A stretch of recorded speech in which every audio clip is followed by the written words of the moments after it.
sao de mba diso kombatsika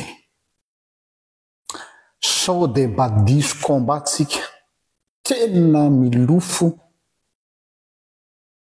manao ny aitsika tsy ho zavatra kanefa diso komba anankiroa fotsiny ohatra raisiko diso komba satria mieritreritra ny sasany fa mila arovana mafy ny eglizy na ny fiangonana manoloana ireo olona izay tsy tia azy. Averiko indray, mila arovana mafy coûte que coûte par tous les moyens ny eglizy na ny fiangonana manoloana ireo olona izay tsy tia azy. Fanontaniana mipetraka, ny ondry ve no natao hiaro ny fiangonana sa ny fiangonana no natao hikarakara ny ondry? Ny zavamisy masy dia nifamadika amin'izay ny zavamisy. Tahaka ny ondry tsy misy mpiahy mirenireny eran'ny rehetrarehetra io izy ny fijeriko ny ondry ho Jehova mantsy an'ny Ezekela mpaminany. Fa tsy mba misy miahy izy. Fa aizaka ny mpiandro ondrin'Israely, variana mamantena ary variana miady seza. Inona daholo ny akabeazan'ny problema ny fiangonana amin'izao fotoana izao dia ady seza sy ady boninahitra. Dia any no andanina ny energia, any no andanina ny herim-po, fa any amin'ny tena antonanirahana zandrindrara. Raha izay. Faharoa, efa ela ty resaka ty no resahako foana fa mbola averiko eto ary tiako hazava. Ny sampana vokovoko manga. Za tena mahita hoe manana potentiel ngeza be tsika manana n'io sampana io saingy indrisy diso komba ny vokovoko manga. Mahoana ozy ianao?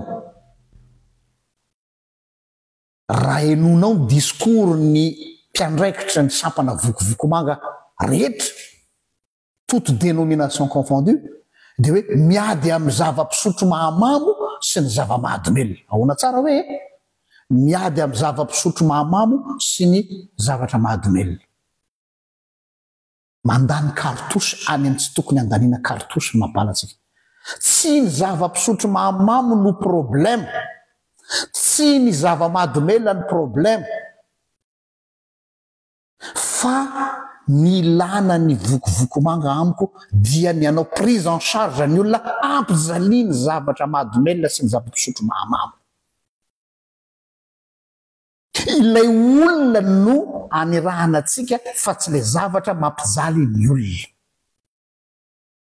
Tsy solution zany ny andao hoe akatony bara, tsy solution ny hoe ajanondolo ny production ny alcool sy ny cannabis sy ny drogue sy ny cocaïne sy sisa anjara ny fanjakany zany, tsy anjara antsika fiangonana ny mampiasa ny sabatra, fanjakany sabatra no mametra an'izany, fa ny antsika dia le olona izay voafatotra le izy manana programa nasa mazava tsara ve isika ny amin'ny atao hoe prise en charge sy accompagnement ny olona tratra ny addiction.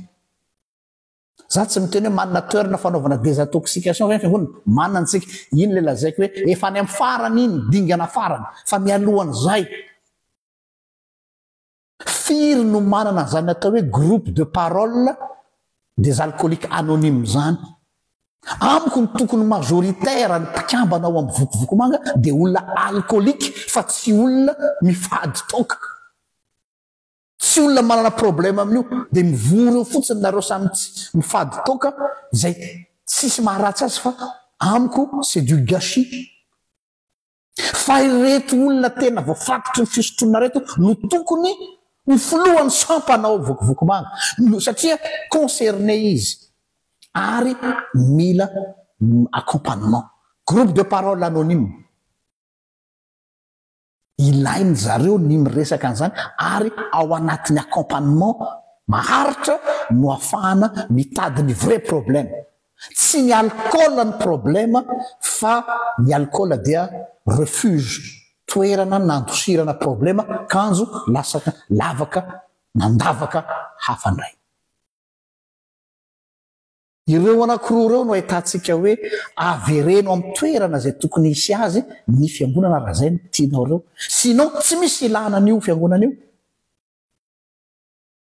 Fa tsy isika indray no andeha hiaro an'ilay institution sy ilay fiangonana, nefa n'ilay fiangonana tokony handray an-tanana ny olona mijaly.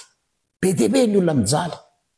Fa tsy misy structure d'accueil, tsy misy structure d'accompagnement, ary tsy misy structure de suivi. Fa dia hoe hoentina mavaka vita zay dia janona treo. Tsy efikasy zany. Asivodikany ny fisianareo. Fa tsy manao politique de présence fotsiny hanamarena hoe felona ny sampana vokovako manga aminay satria manana mpikambana zao isy zahay. Tsy intéressant zany. Sao de diso combat isika.